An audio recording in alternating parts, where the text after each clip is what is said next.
تھوڑا سا ہمارے پاس شارٹ ہے اس لیے میں اپنی گفتگو کم رکھوں گا.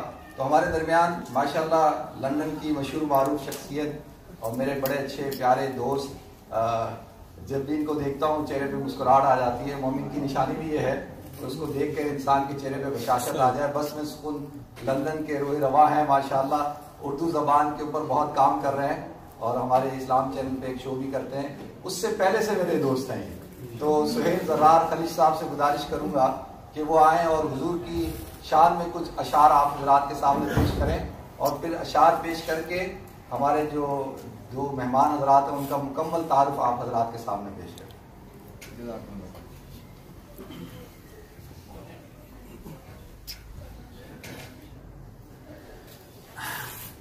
نحمدہ و نصلی علی رسولہ الکریم، اما بعد، اعوذ باللہ من الشیطان الرجیم، بسم اللہ الرحمن الرحیم.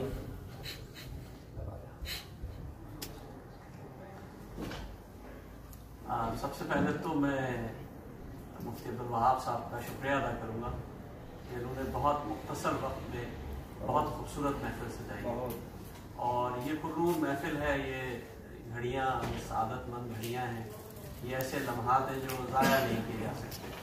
تو ہماری خواہش اور تمنا تو یہی تھی کہ یہ محفل ایسے ہی سجتی رہے، اور انشاءاللہ پہلے بھی ہم نے ایک محفل یہاں سجائی تھی، تو آج بھی ہماری کوشش ہے کہ انشاءاللہ کریں. چند اشعار میں پیش کروں گا. اس کا پہلے میں تھوڑا سا پس منظر پیش کر دوں. ڈاکٹر آفتاب مصطفیٰ صاحب آئے تھے یہاں، اور انہوں نے ان کی یہ نعت جب انہوں نے اپنے اس کے تاثرات بتائے کہ ایک شاعر تھے جو بزبان قادیانی تھے، اور ان کی زمین میں ایک غزل کہی گئی کہ بھائی اس طرح پر غزل کہیں سب. تو انہوں نے سوچا کہ ختم نبوت کے حوالے سے اپنی بات پہنچانے کا اس سے بہترین کوئی ذریعہ نہیں. تو انہوں نے چند اشعار کہے اور وہ نعت ایک امر ہو گئی. تو اسی کے چند اشعار میں پیش کرنے کی سعادت حاصل کروں گا اگر اجازت ہو. نہ پوچھ ہجر نبی میں ہے لذتیں کیسی،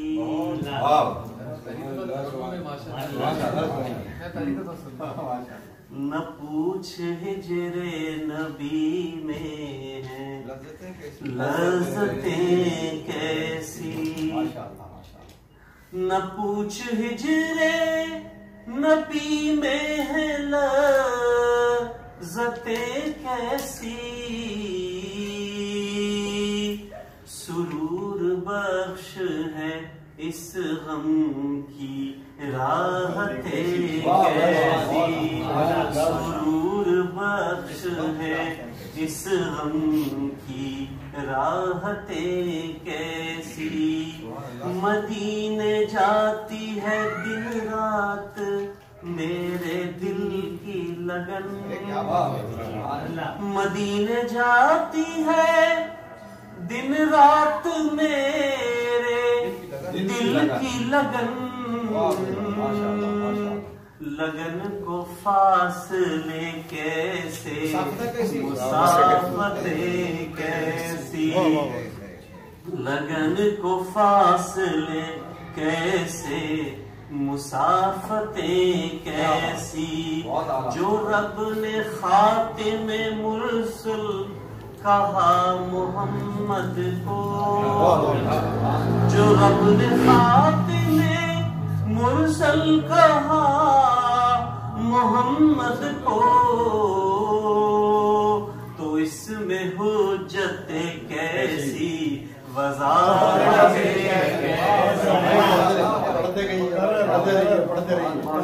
جو رب نے خاتم مرسل کہا محمد کو، جو رب نے خاتم مرسل کہا محمد کو،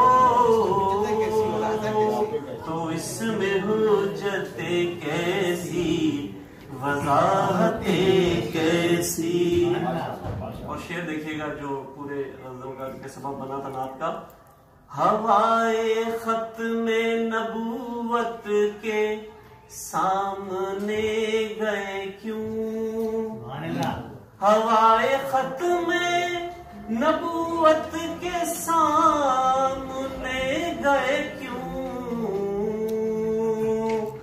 جو بجھ گئے تو ہوا سے شکایت کیسی، جو بجھ گئے تو ہوا سے شکایتیں کیسی۔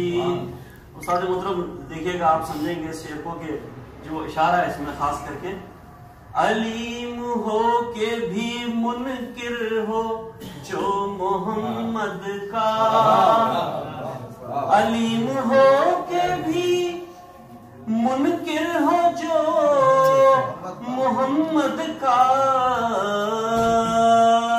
تو اس کے علم سے ٹپ کے جہالتیں کیسی، تو اس کے علم سے ٹپ کے جہالتیں کیسی۔ ماشاءاللہ بہت اعلیٰ سوچ ہے۔ اس کا مقطع دیکھیے گا کہ غم حضور میں جو دل ہے روز و شب مضطر، غم حضور میں جو دل ہے روز و شب مضطر، فدا ہے اس پہ نہ پوچھو مسرتیں کیسی، فدا ہے اس پہ نہ پوچھو مسرتیں کیسی، ہوائے ختم نبوت کے سامنے گئے کیوں، جو بجھ گئے تو ہوا سے شکایتیں کیسی۔ سہیل بھائی ماشاءاللہ ماشاءاللہ بہت اعلیٰ۔ دیکھیں نبی کریم صلی اللہ علیہ وسلم کبھی اپنی محفل میں بیٹھے ہوتے تھے تو آپ حضرت حسان بن